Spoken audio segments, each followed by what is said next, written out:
This is Love Your Work, and I'm David Cadavy. I'm here to help you cut out the noise to focus. We're well into 2017 now, and I've been reflecting on 2016. It was a great year. In fact, I more than quadrupled my creative output. And I'm just talking about words published here. I'm not even talking about the weekly episodes I published here on Love Your Work, and almost every episode of Love Your Work so far has been in 2016.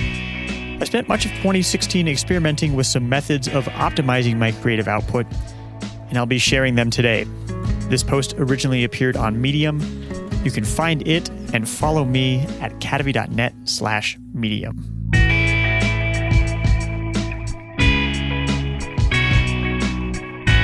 When you're billing your clients, the last thing you want to waste your time and mental energy on is creating invoices. FreshBooks customers get paid an average of 5 days faster. Get your free 30-day trial at cadavy.net/freshbooks.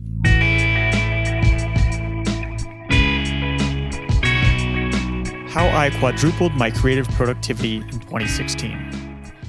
There are all sorts of tricks people try to be more productive. When it comes to creative productivity, however, things are tougher. Creative productivity isn't linear, like making widgets. You have to fight the resistance, create the conditions for insightful thinking, and trust it will lead you to useful solutions. In 2016, I decided to double down on being a writer. Admittedly, this is an odd goal for someone who's already a best-selling author, but by using my mental energy wisely, I was able to quadruple my creative output in 2016. Here is a graph of my creative output in 2016 versus 2015. And of course, it shows a graph. In 2016, I published about 80,000 words. In 2015, I published about 20,000 words. Yes, I agree, word count is a blunt metric for measuring creative output. But these are words published, which means they at least passed my standards for publishable work. I had my most successful year as a writer since debuting my first book in the top 20 on Amazon 5 years ago. In addition to publishing more than ever, my writing appeared in Observer, Quartz, Inc.com, Huffington Post, McSweeney's Internet Tendency, and Upworthy. I did a Quora session and was listed as a top storyteller on Medium. May was my most successful month on Medium, with over 130,000 views. I grew my Medium following from about 7,000 to over 18,000 over the course of the year. And Medium definitely gets a lot of credit for increasing my creative output. As Jason Fried said in a post, Medium is a great platform for writing and testing ideas. Here's what that word count graph looks like again, for the sake of some notes. And of course, I show the graph again, which you can see on the post. Notice the low output in Q1 2016. I spent this entire time writing a 16,000-word book proposal, which was then rejected. This word count could very well be included, but it's not. Notice the low output through summer 2016.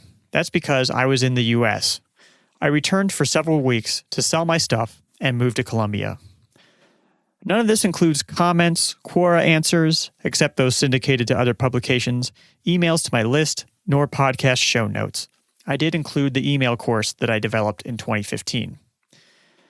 I published a podcast episode weekly in 2016 with guests like James Altucher, Dan Ariely, and Ryan Holiday.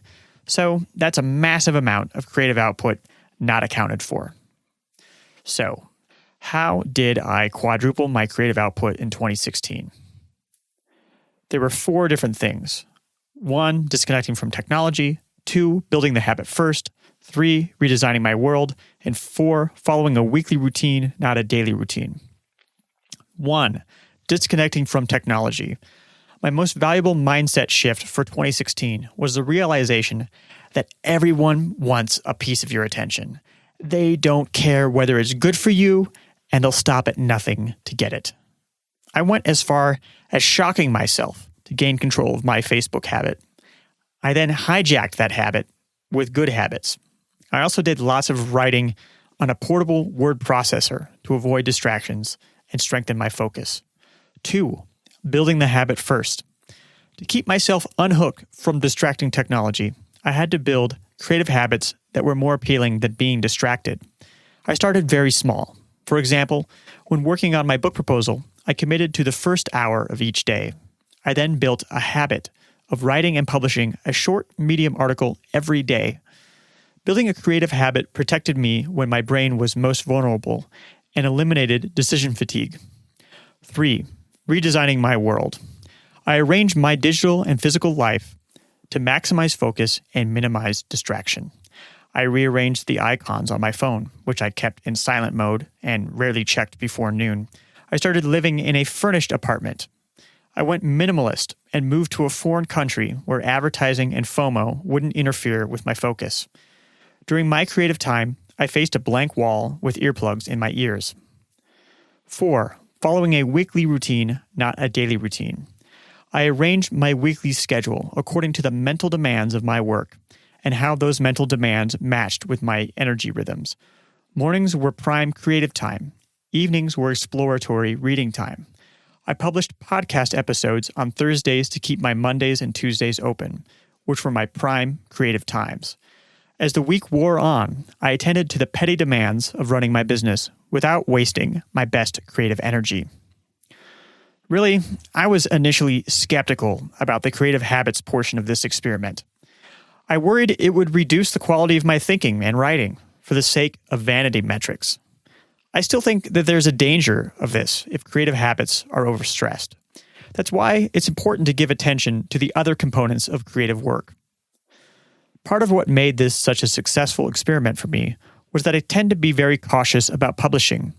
I had a huge backlog of ideas and thoughts that I had never gotten around to writing. My vision of what they could be got in the way of getting started. But now I've learned to face my fears and publish. There's something powerful about knowing that there's always tomorrow to write more. It keeps you from treating your ideas like caged birds so that they never learn to fly. There will always be a portion of my work that is done slowly and meticulously with long incubation periods in between.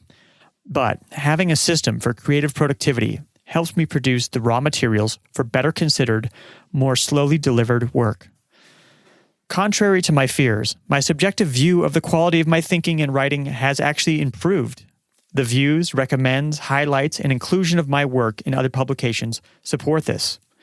I can write better, more lucid prose faster because I'm practicing every day. Making a habit of shipping has increased my output while lowering the cognitive overhead of making work happen. So, this is something for you to consider as you enter 2017. Are you holding back on your creative output? Worse yet, is someone else hijacking your attention, preventing you from reaching your creative potential? Start small with healthy creative habits, keep distractions at bay, and work with the ebbs and flows of your energy. Maybe 2017 will be your best year yet.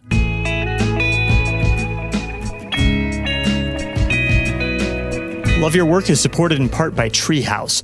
Take your career to the next level and learn from over 1,000 videos created by expert teachers on web design, coding, business, and much more.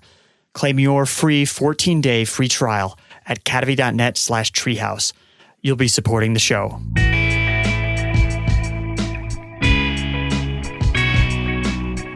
I hope you found that a useful post. One of the episodes on this here podcast that has really helped me with my creative output has been episode 8 with John Cunios. John Cunios is a neuroscientist who specializes in the science of creative insights. You should check it out. Again, that's John Cunios on episode 8. And if you appreciate all the work that goes into making this show, there are a couple of ways you can help support it. One is to subscribe on